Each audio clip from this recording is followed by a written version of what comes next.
Imagine a world on fire, not the kind lit by war or rebellion, but by silence, by rot, by the creeping stillness of death itself.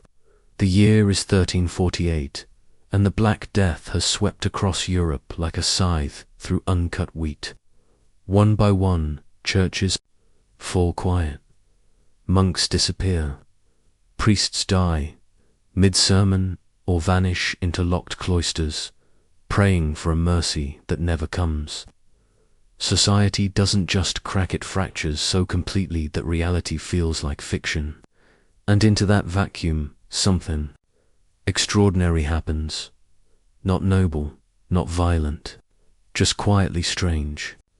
In the middle of this apocalyptic unraveling, a question is asked quietly, perhaps with a half-nervous laugh.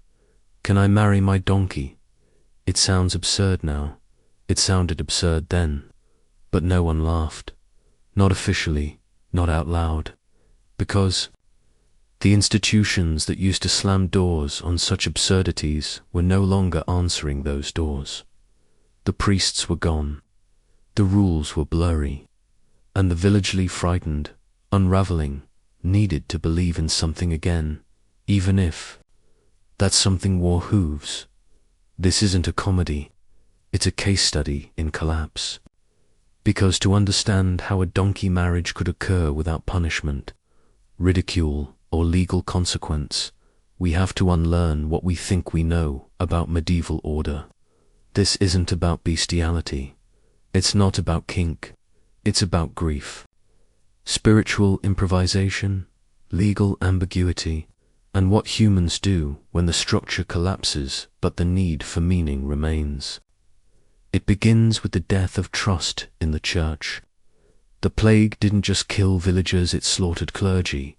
Priests were on the front lines, anointing the dying, living communally in monasteries, visiting infected homes. They died in droves, leaving behind empty pulpits and unanswered prayers.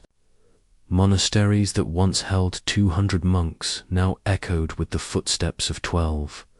Some had no survivors at all, and the system designed to function through oversight, hierarchy, doctrines collapsed under the weight of its own silence. With bishops dead and roads unsafe, isolated villages became spiritual orphans. No more traveling enforcers of orthodoxy. No more canon lawyers to scowl at your rituals. Suddenly, you weren't being watched. And when the eyes vanish, the hands begin to reshape what they were once told never to touch. Pope Clement VI, desperate to calm the unraveling world, issued sweeping indulgences, forgiveness for all who died of the plague, forgiveness for sins committed during the famine, forgiveness for missing church. It was triage theology, and in doing so, he unintentionally told the world, the rules don't matter as much as survival. And humans, clever and desperate creatures that we are, listened. Across the countryside, folk rituals once suppressed began creeping back into daylight. Blessings for crops, once banned, returned. Blessings for tools, livestock, even the land itself surged in popularity. Villagers didn't wait for official sanction, they made up their own. They chose literate teens, retired scribes, and even blacksmiths as emergency priests. Women occasionally led ceremonies in secret. Teenagers who had watched one mass now led many. Faith didn't diet, mutated. The lines between ceremony and survival blurred. And somewhere, in a village too small to be recorded and too broken to care about Rome, someone who had survived plague, who had lost everyone, who owed their life to the constancy of a beast, asked if they could formalize their devotion to a donkey, and no one stopped them. Why would they? The bishop wasn't coming. The priest had been buried last autumn, and the new clergy, the baker's son who had memorized the wedding rite, wasn't about to deny a neighbor the comfort of ritual. especially if they brought food. And so a ceremony occurred. Not a legally binding marriage, not by any modern or even medieval sacramental definition, but something else. A performance of gratitude, a declaration of loyalty, a way of saying, in a world that forgot me, this creature did not. That's where our story begins, not with mourning. If part 1 opened the door to a moment that sounds impossible but is rooted in grief, part 2 shows us exactly how the impossible became not only possible but quietly permissible. Because once you understand how canon law worked in the 14th century, and more importantly, how it stopped working during the Black Death, you realize something. The church didn't endorse donkey marriages, but it couldn't stop them either. Let's begin with how canon law, the legal framework of the church, was structured. Think of it as a giant spider web. Every priest, bishop, and deacon was a thread connecting local parishes to Rome. But the plague didn't just snap a few strands. It tore through the web like wildfire. Monasteries crumbled. Bishops died or isolated themselves. Roads became bandit trails, making travel deadly. And when half your enforcers are dead, and the other half are afraid to travel, you stop getting updates. You stop caring about consistency. That's where the loopholes start to matter. Canon law was detailed meticulously so when it came to marriage between humans, but it never anticipated someone trying to marry an animal. Not because the idea was unthinkable, but because it didn't seem legally relevant. Animals couldn't speak, they couldn't consent. Therefore, they couldn't participate. Case closed, right? Except not quite, because medieval law loved categories, and marriage was just one category of spiritual bonding. There were blessings, there were oaths of service and symbolic unions, none of them legally binding, but all of them deeply emotional, highly ritualized, and often cloaked in the language of sacred commitment. Monks took vows to poverty that were described as marriages to simplicity. Nuns were called brides of Christ. Saints were wedded to divine suffering.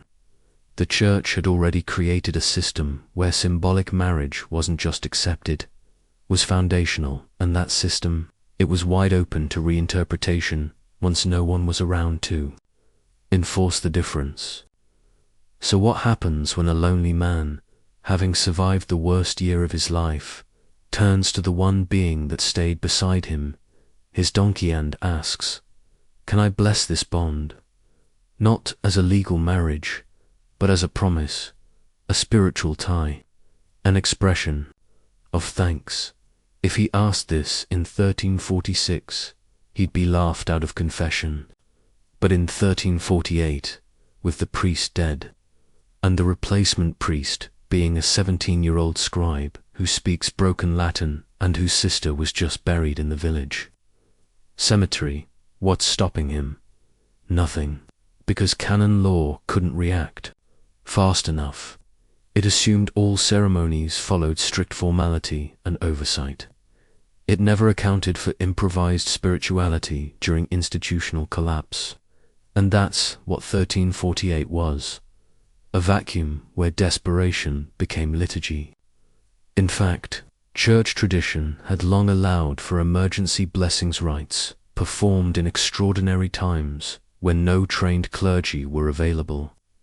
What was once a loophole became a back door, and through it walked every broken soul with a need that didn't fit the old mold, including one who asked, "Can I thank my donkey?" out loud in front of others, with ritual words and a small gift. And the answer, unspoken but clear, was yes. If it helps you keep going, then yes. This isn't about lust or comedy. It's about ritual as survival. And ritual, in the absence of enforcement, bends with the body that needs it.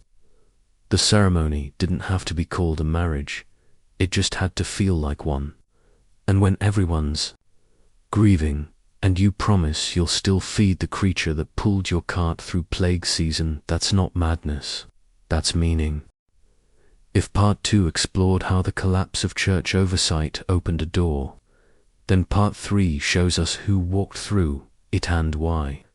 Because in 1348, the real architects of strange spiritual ceremonies weren't scholars or radicals, they were emergency clergy, a ragtag band of untrained, well-intentioned, and utterly overwhelmed locals who inherited a broken religious system and tried to keep it running with duct tape and devotion.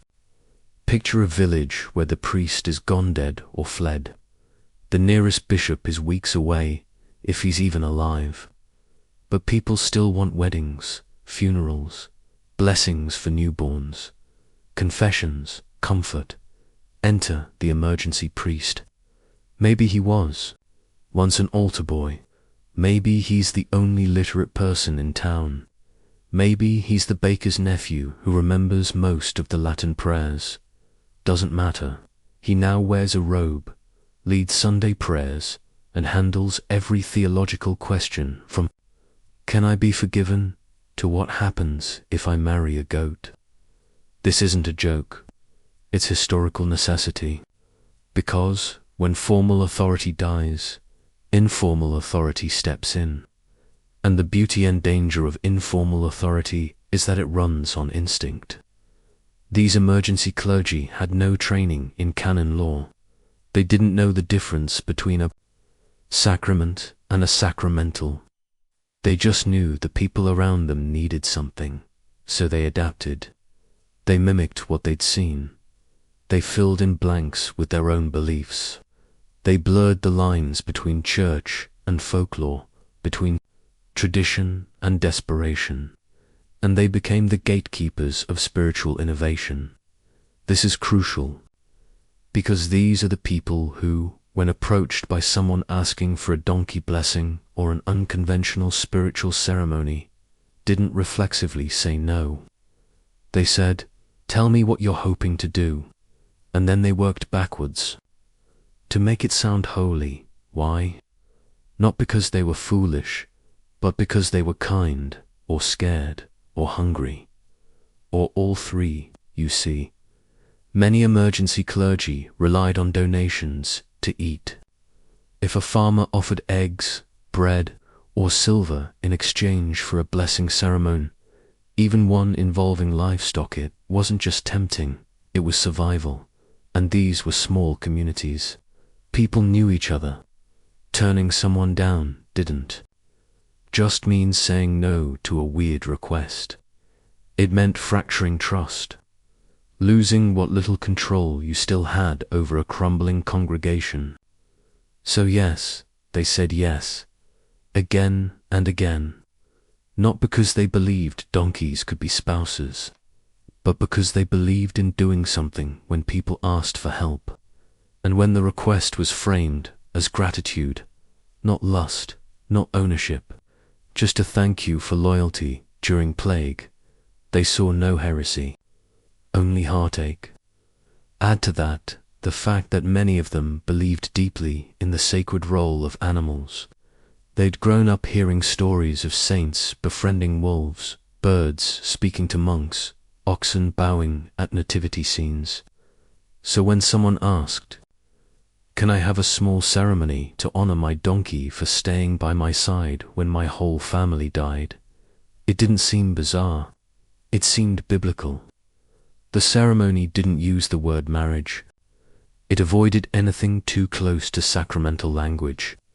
It was framed as a partnership, a spiritual dedication, a ritual of gratitude. And these impromptu priests, half-educated, overworked, spiritually sincere, saw no harm in offering a few words, a blessing, a prayer. What harm could come of that?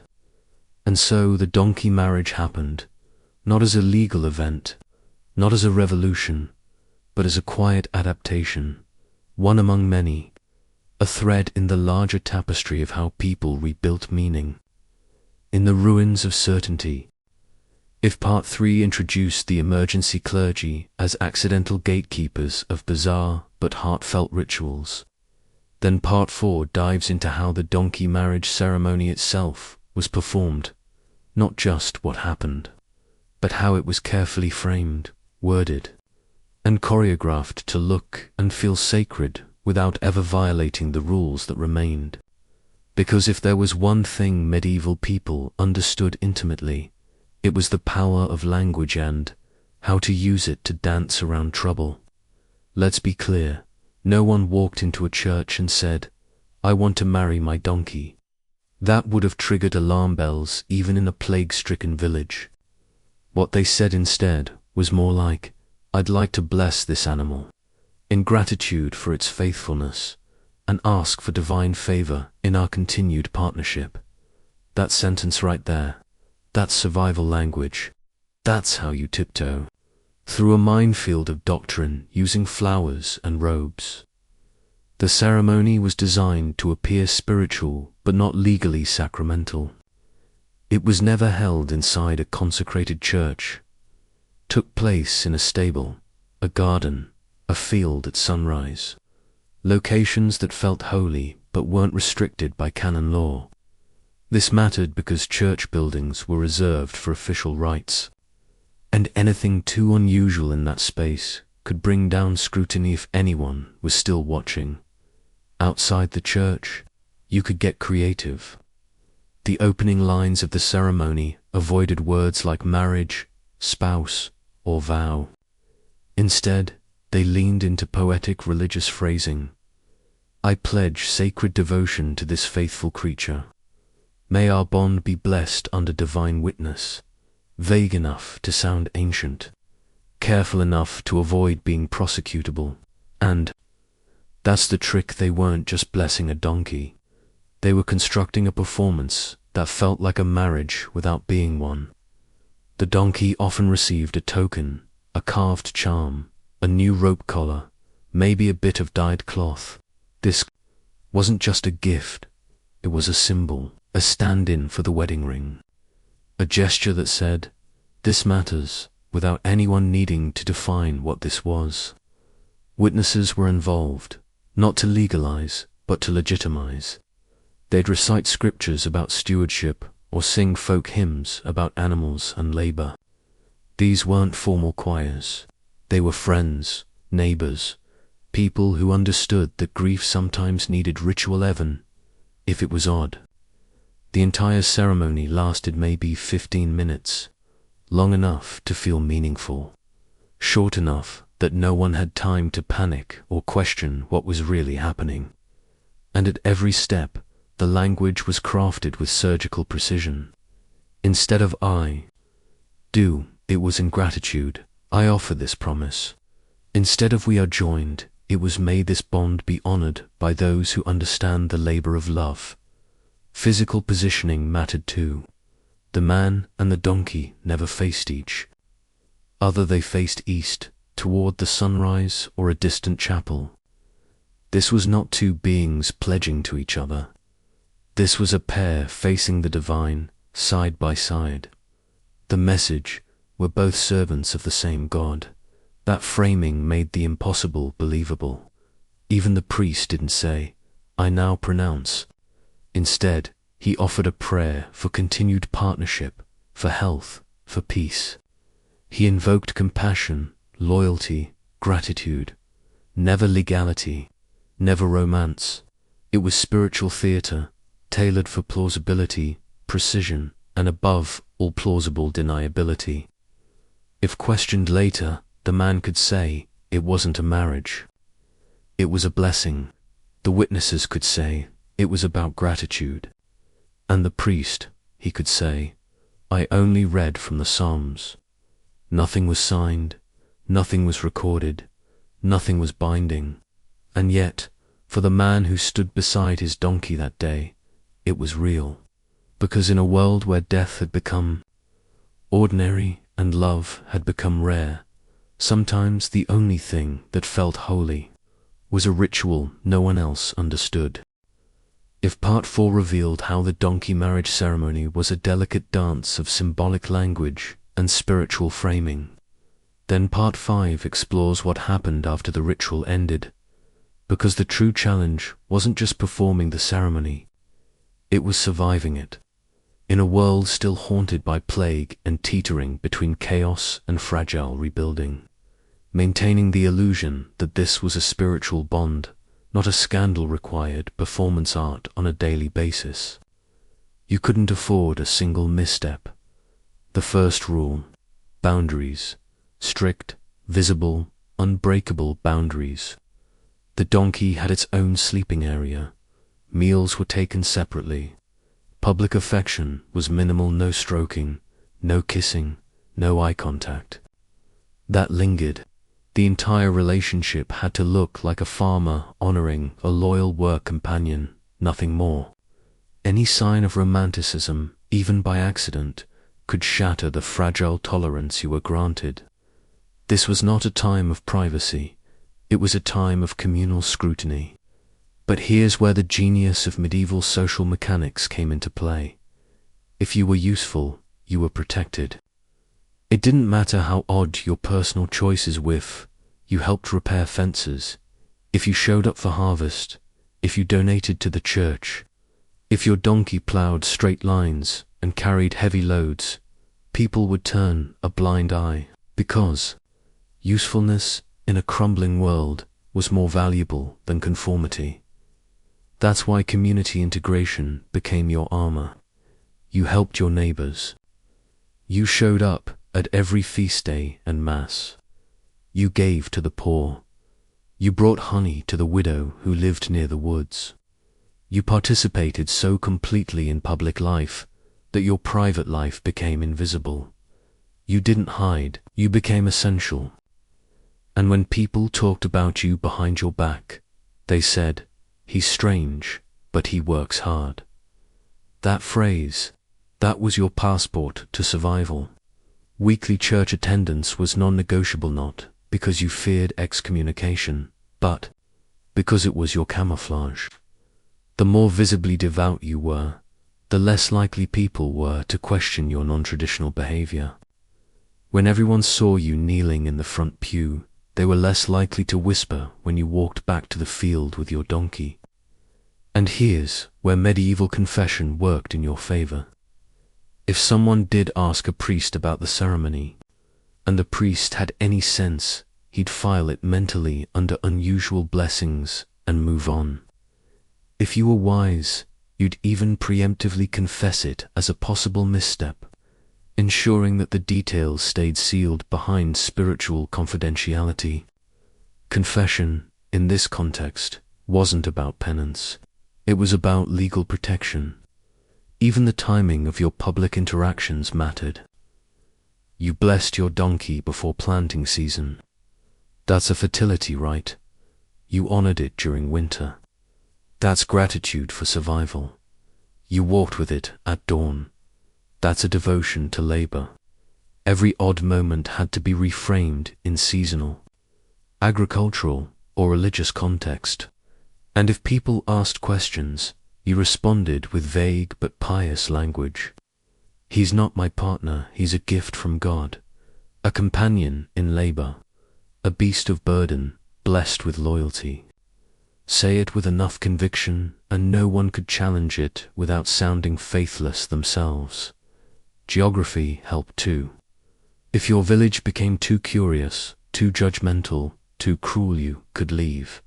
Start again, in a world without LinkedIn or background checks.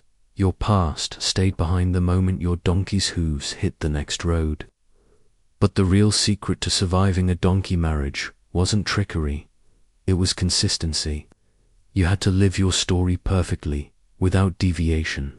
Never contradict it, never elaborate, never try to explain too much.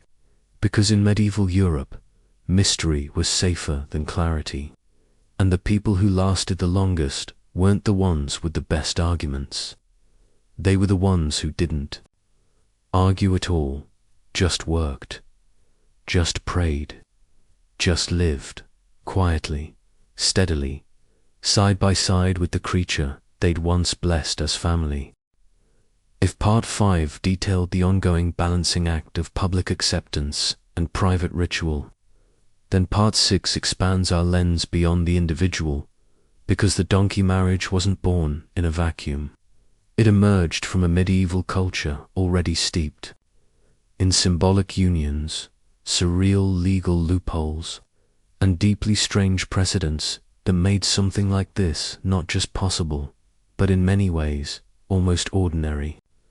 Let's begin with the basics. Marriage in medieval Europe wasn't just about love or even partnership. It was a legal, political, spiritual, and economic tool. And because of that complexity, society had already developed categories of union that bent the definition of marriage until it nearly broke.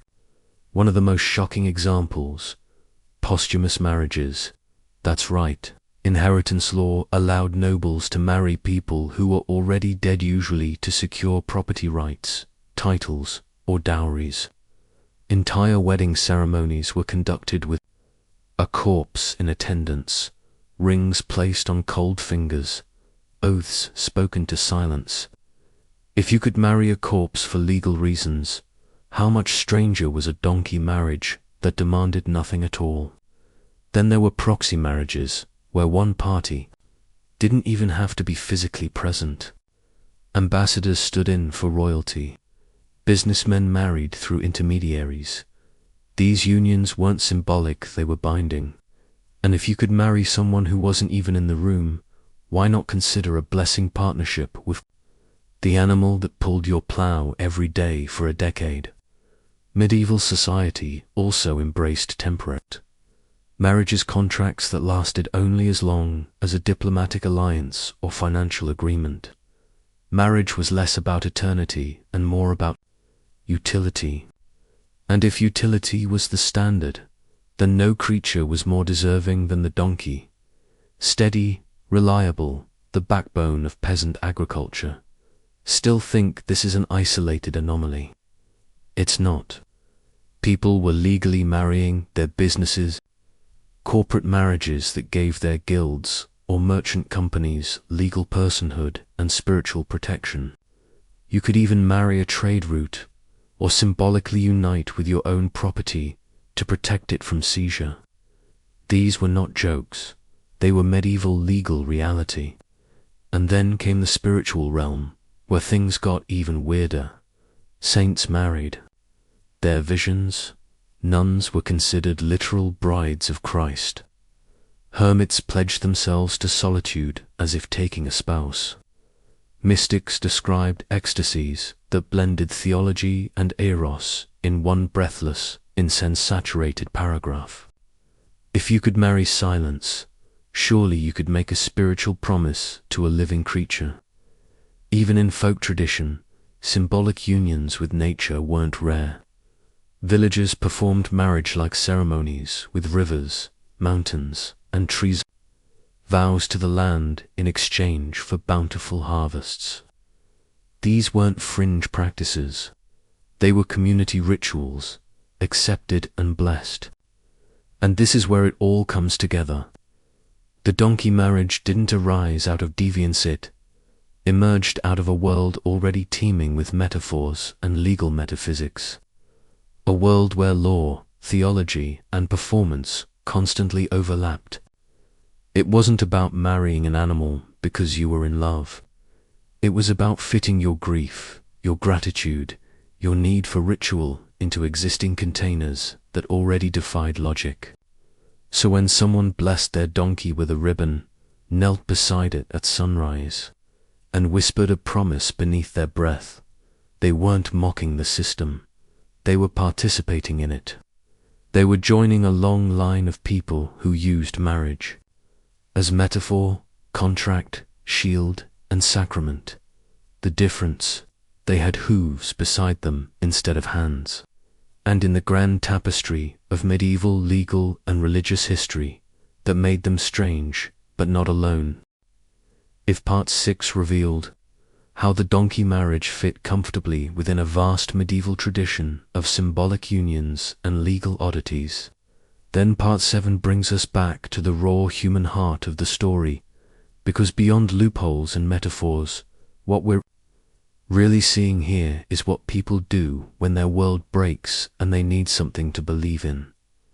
This isn't about law, it's about loss. And medieval Europe in 1348 wasn't just a place of strange rituals. It was a place of grief without borders. The Black Death didn't just kill. It orphaned, isolated, erased. Whole families vanished in a week. Entire villages became forests of silence.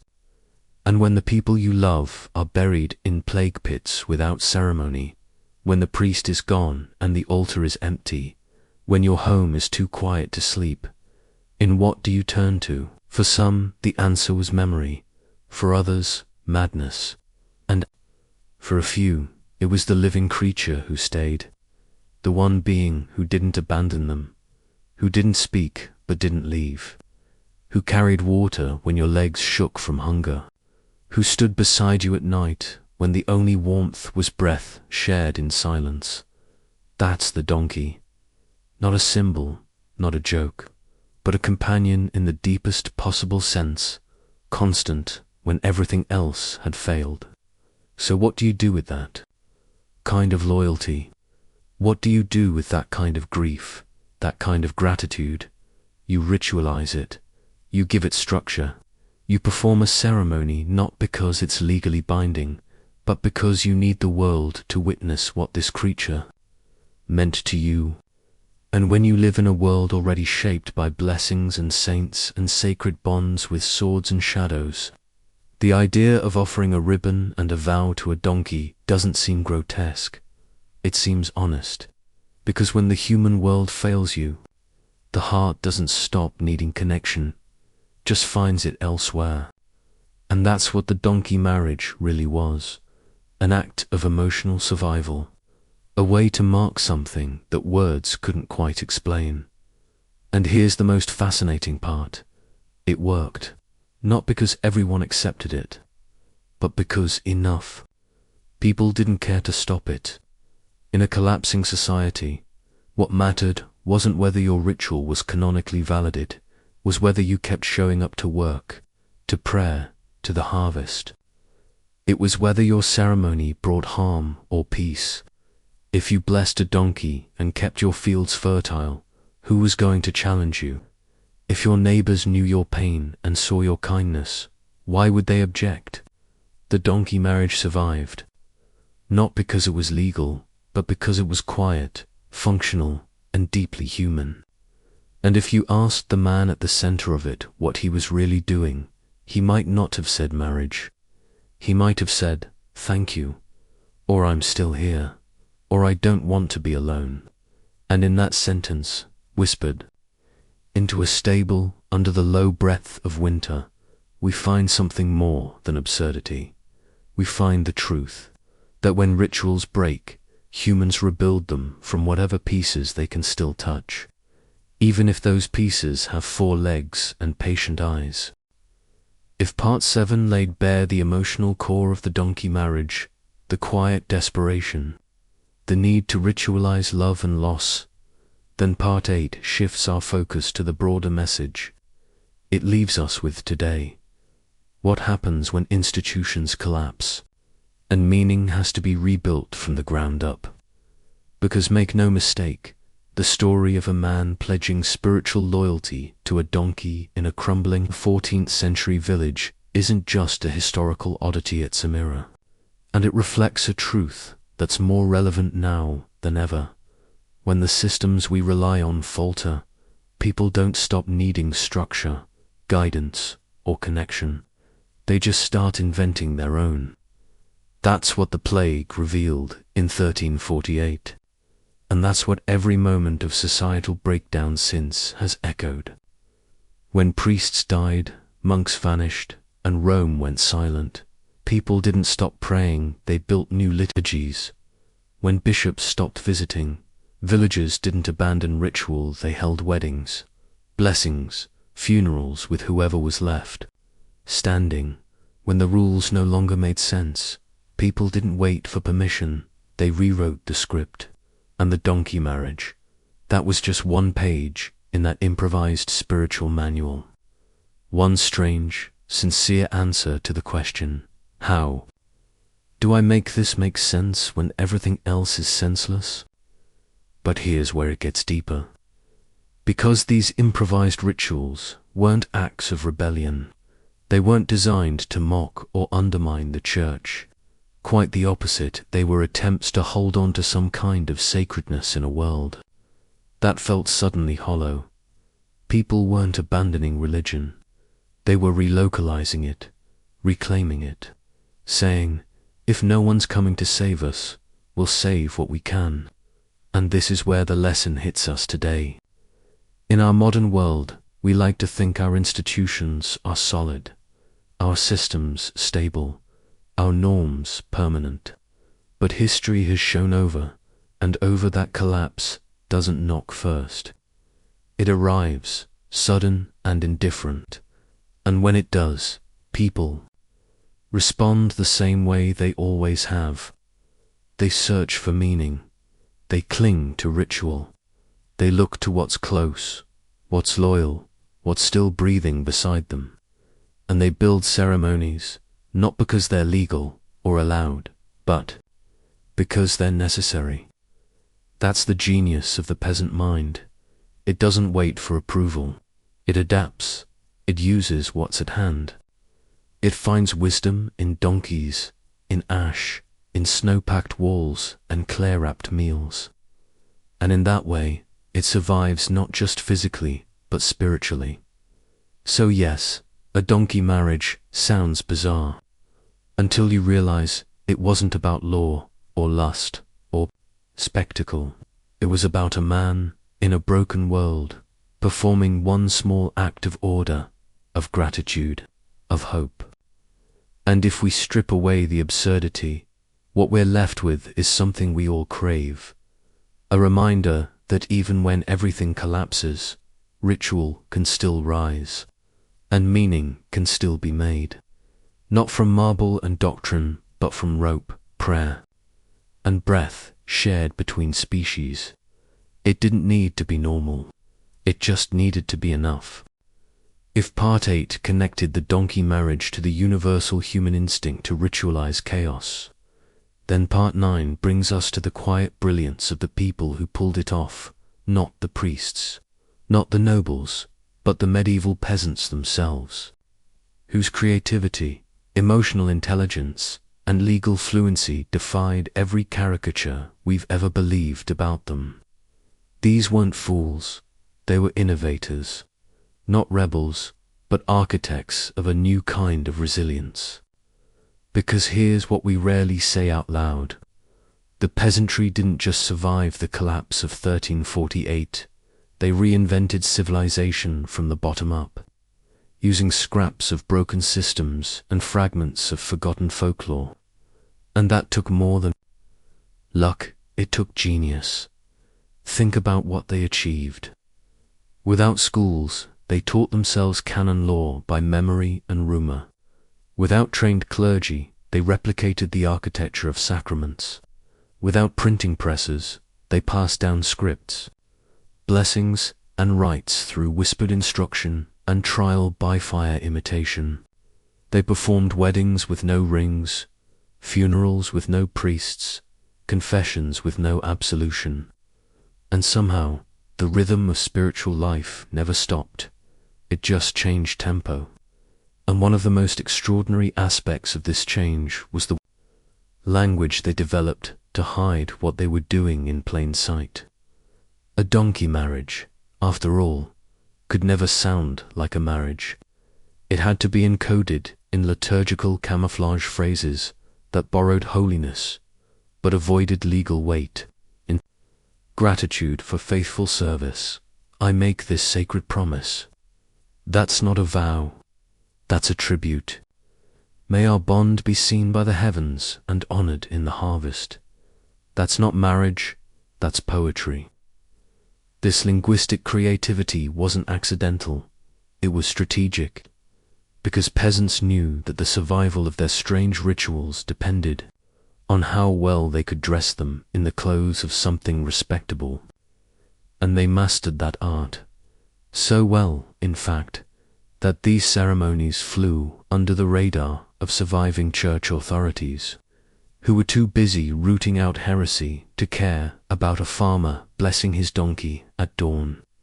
But this fluency in spiritual performance wasn't just about deception, it was about ownership. For the first time, the lower classes weren't just recipients of religious instruction. They were creators of it, and they didn't need Rome's approval to feel close to God. That shift is monumental. It tells us that religion, in its most primal form, isn't about hierarchy. It's about access. The moment people realized that, holiness didn't need a cathedral, that it could live in a field, in a kitchen, in a stable, they became unstoppable. They became theologians of dirt, of breath, of instinct. And the donkey marriage, that was one of their many new liturgies. Not scandalous, not perverse, just another way of making sense of the world when every old rulebook had burned. It was the spiritual equivalent of patchwork stitched together from loss and invention. And while scholars might raise an eyebrow, the villagers understood exactly what they were doing. They were building a new form of holiness, one that looked a lot like the old world, but was made entirely of new decisions. And when we look at their story, we're not seeing backwards people doing silly things. We're seeing pioneers of spiritual adaptation, people who refused to give up meaning just because the gatekeepers died. They didn't wait for a new bishop. They didn't ask permission. They made the sacred with what they had, and sometimes what they had was a donkey. If Part 9 celebrated the medieval peasant's ingenuity in reinventing ritual, then Part 10 brings us full circle to the symbolic weight of the donkey marriage itself, and why it still resonates, not just as an oddity from the past, but as a parable for the future. Because at the heart of it all, this story isn't really about donkeys or ceremonies. It's about the fragility of institutions and the resilience of people. The year 1348 wasn't just a year of sickness, it was a year of collapse. The most powerful institution in Europe, the medieval Catholic Church, was brought to its knees not by war, not by heresy, but by death on a scale it couldn't manage. And when that happened, people didn't riot. They didn't revolt. They grieved. They waited. And then, quietly, they started building their own answers. That is what the donkey marriage represents, not absurdity, but a line in the sand. A single person saying, this matters. This creature matters. What we've endured together matters. And I'm not going to let it pass unrecognized. And when the institutions that used to validate meaning went silent, that act of meaning-making became holy not by decree, but by need. Because when no one else is watching, and you still choose to make your life sacred, that's where faith begins again. And maybe, just maybe, the reason this story sticks with us centuries later isn't because it's ridiculous, but because it's uncomfortably familiar. We, too, live in an age of strained institutions, distrust in governments, collapse of religious authority, fragmented communities, a loneliness epidemic, and deep down, we understand what it means to look around and realize that the old rituals no longer fit, that the places where we once found comfort now feel hollow, that the world we inherited is not necessarily the world that makes sense anymore. So what do?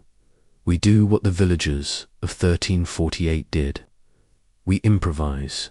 We find new ways to mark grief, new reasons to gather, new rituals born from grief, gratitude, and the stubborn insistence that meaning is something we make, not something we're given. We build shrines in digital spaces, We celebrate weddings under trees and on rooftops. We invent family structures. We light candles in places where the light was taken away. And some of us, perhaps without even knowing it, perform our own version of a donkey marriage every time we take a moment to bless the part of life that stayed loyal when everything else fell apart. Whether it's a pet, a friend, a stranger, a quiet act of resilience, a late-night promise whispered into a broken world, I'll keep going. That's what this story is. A reminder that ritual doesn't need permission, that love doesn't need language, that when the world burns, what survives isn't just instinct, it's the will to remember what matters. The man who blessed his donkey wasn't mad. He was mourning. He was adapting. He was performing an act of sacred imagination in a world that no longer had space for his sorrow. And the people around him, whether they understood it or not, let him do it. That is the final grace of this story. Not that it happened, but that it was allowed to happen, quietly, without punishment, without spectacle, just a man, a donkey, and the belief that some promises deserve to be spoken out loud even if no one else thinks they're listening. In the end, this isn't a story about a man and a donkey. It's a story about a society unraveling and what remains when everything else falls away. It's about how humans, even when surrounded by death, disarray, and silence from there, institutions still reach for ritual, still crave meaning, still find ways to say, this bond, this moment, this being, honor it. The donkey marriage wasn't about law. It wasn't about spectacle. It was about something simpler and far more enduring, the need to say thank you out loud, when no one else can quite understand what you're grateful for. It's easy to mock this story, to laugh at the absurdity of it from a modern lens. But doing so misses the point, because every society, when pushed to its breaking point, reveals what it truly values. And in 1348, when the church couldn't hear, when the law couldn't see, and when half the world had died, we learned that what some people valued most wasn't order or power or appearance. It was loyalty, kindness, presence. In a world of loss, they blessed what remained. That is the legacy of the donkey marriage, not absurdity, but adaptation. Not heresy, but humanity. And if we ever face collapse again, whether slow or sudden, it won't be the strongest systems that keep us whole. It will be the rituals we're brave enough to make ourselves, even if no one's watching, especially then.